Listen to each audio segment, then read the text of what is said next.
오늘 새벽에도 하나님의 은혜가 저희 여러분에게 함께하기를 기원합니다. 오늘 말씀은 세 가지입니다. 첫째는 바리새인들을 책망하시고, 둘째는 율법 교사들을 책망하시고, 그리고 셋째는 서기관과 바리새인들이 예수님을 대적하는 내용입니다.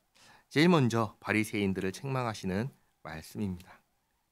37절 말씀 보시면 예수께서 말씀하실 때 한 바리새인이 자기와 함께 점심 잡수시기를 청함으로 들어가 앉으셨더니 잡수시기 전에 손 씻지 아니하심을 그 바리새인이 보고 이상히 여기는지라. 그 왜 이상하게 여겼을까요? 마태복음과 마가복음을 보시면 이상하게 여긴 이유가 정확하게 나오는데, 예수님께서 율법을 지키지 않으신 게 아니라 장로의 유전을 따르지 않는 것을 보고 이상히 여긴 것입니다. 물론 율법도 지켜야 하고 유대인으로서 자기 민족의 관습, 장로의 유전도 지켜야 합니다. 그런데 이 두 가지 중에서 무엇이 더 중요하냐, 무엇이 더 우선되냐라고 할 때는 당연히 장로의 유전이 아니라 하나님의 말씀인 율법이겠지요. 그런데 문제는 그렇게 생각하지만 실제로는 그러지 않는다는 점이었습니다. 정말 중요하게 생각해야 하는 하나님의 말씀, 율법은 그보다 사소하게 여기고, 사소한 것, 장로의 유전은 중요하게 여겼습니다. 그래서 예수님께서 그들에게 말씀하십니다. 39절에 주께서 이르시되 너희 바리새인은 지금 잔과 대접의 겉은 깨끗이 하나 너희 속에는 탐욕과 악독이 가득하도다. 정말 깨끗해야 하는 속이 탐욕으로 가득하다 하십니다. 어리석은 자들아, 겉을 만드신 이가 속도 만들지 아니하셨느냐? 그러나 그 안에 있는 것으로 구제하라. 그리하면 모든 것이 너희에게 깨끗하리라. 다시 말하면 그 탐욕으로 모은 것들로 만족하지 말고 하나님 말씀을 따라서 이웃 사랑하는 데 사용하라고 하신 겁니다. 지난 10장에서 어떤 율법 교사가 예수님께 이웃이 누구입니까? 내 이웃이 누구입니까? 라는 질문을 했습니다. 그때 예수님께서 비유를 말씀하시고 자비를 베푸는 사람에게는 누구나가 다 이웃이다라고 말씀하셨습니다. 그것을 하라고 하시는 겁니다. 그래야 한다고 하시는 겁니다. 화 있을진저 너희 바리새인이여, 너희가 박하와 온향과 모든 채소의 11조는 들이되 공의와 하나님께 대한 사랑은 버리는도다. 그러나 이것도 행하고 저것도 버리지 말아야 할지니라. 앞에서 이어지는 말씀을 보면은 겉도 깨끗하고 속도 깨끗해야 한다는 것입니다. 11조만 하면 되는 것이 아니라 공의와 사랑도 해야 한다는 것입니다. 그러니까 하나님 사랑과 이웃 사랑을 모두 다 실천해야 한다고 말씀하시는 겁니다. 그리고 그러지 않는 바리새인을 책망하십니다. 43절에 화 있을진저 너희 바리새인이여, 너희가 회당의 높은 자리와 시장에서 문안 받는 것을 기뻐하는도다. 화 있을진저 너희여, 너희는 평토정한 무덤 같아서 그 위를 밟는 사람이 알지 못하느니라. 본래 바리새인은 어떤 집단인 줄 아세요? 본래는 정말로 하나님 말씀대로 살려고 애쓰는 집단이 본래 바리새인이었습니다. 그러니까 그런 모습이 나타나고 보여져야 되는데 지금은 전혀 보이지 않는다는 것입니다. 우리도 마찬가지입니다. 예수 믿는 우리는 우리에게서 아버지 하나님을 닮은 거룩함이 나타나야 되는데 그게 나타나지 않는다면 똑같이 우리도 책망하실 것입니다. 사실 오늘 이 말씀과 또 내일 하실 말씀 가운데, 책망하시는 그 말씀 가운데 우리는 두려운 마음으로 귀를 기울여야 합니다. 우리도 이들처럼 이렇게 살아서는 안 되기 때문입니다. 그리고 이번에는 두 번째로 율법교사에게 하신 책망의 말씀입니다. 45절에 한 율법교사가 예수께 대답하여 이르되 선생님, 이렇게 말씀하시니 우리까지 모욕하심이니이다. 자신을 돌아보지 않고 예수님 말씀을 듣고는 우리를 모욕했다라고 생각한 겁니다. 그럼 그에게 예수님께서 말씀하십니다. 이르시되 화 있을진저 또 너희 율법교사여, 지기 어려운 짐을 사람에게 지우고, 다시 말해 지키기 어려운 것을 시키고 너희는 한 손가락도 이 짐에 대지 않는도다.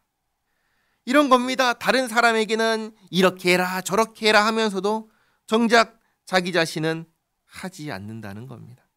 그런 사람에게 47절 화 있을진저 너희는 선지자들의 무덤을 만드는도다.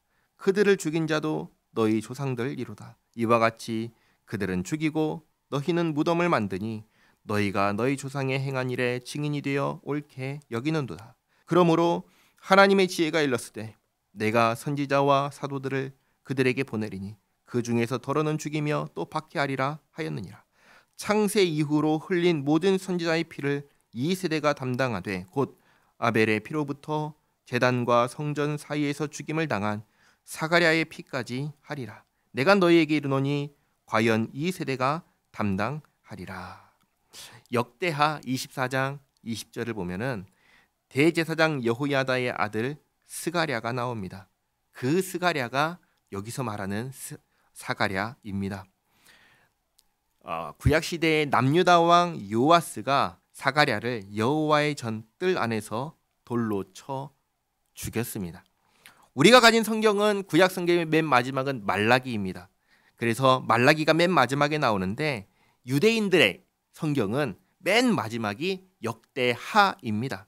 그래서 창세기 처음에 아벨부터 구약 성경 맨 마지막인 역대하의 사가랴까지 하면은 50절에서 창세 이후로 흘린 모든 선지자의 피를 그야말로 가리키는 말씀인 겁니다.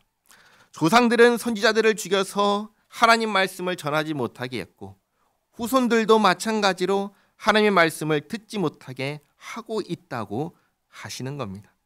52절 말씀 보시면 화 있을진저 너희 율법교사여 너희가 지식의 열쇠를 가져가서, 다시 말해 하나님 말씀을 듣고 영생을 얻을 수 있는 지식을 갖고 있으면서도 너희도 들어가지 않고 또 들어가고자 하는 자도 막았느니라 하시니라.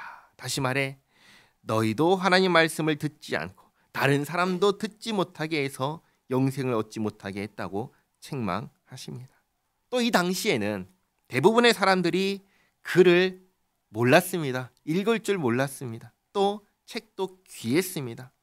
그런데 이 바리새인과 율법 교사들은 글을 알았고 책을 읽을 수 있었고 책을 접할 수 있었기에 하나님 말씀을 전하고 가르치는 일도 이 사람들이 해야 했습니다. 그런데 하나님 말씀 바르게 전하지 않고 그야말로 아무도 영생을 얻지 못하게 한 겁니다. 예수님께서 이를 두고 아주 강하게 책망하신 겁니다.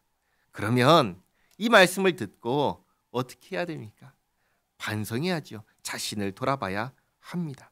그런데 예수님의 이 모든 말씀을 듣고 이들이 어떻게 합니까? 53절에 거기서 나오실 때 서기관과 바리새인들이 거세게 달려들어 여러 가지 일을 따져 묻고 그 입에서 나오는 말을 책 잡고자 하여 노리고 있더라. 아멘.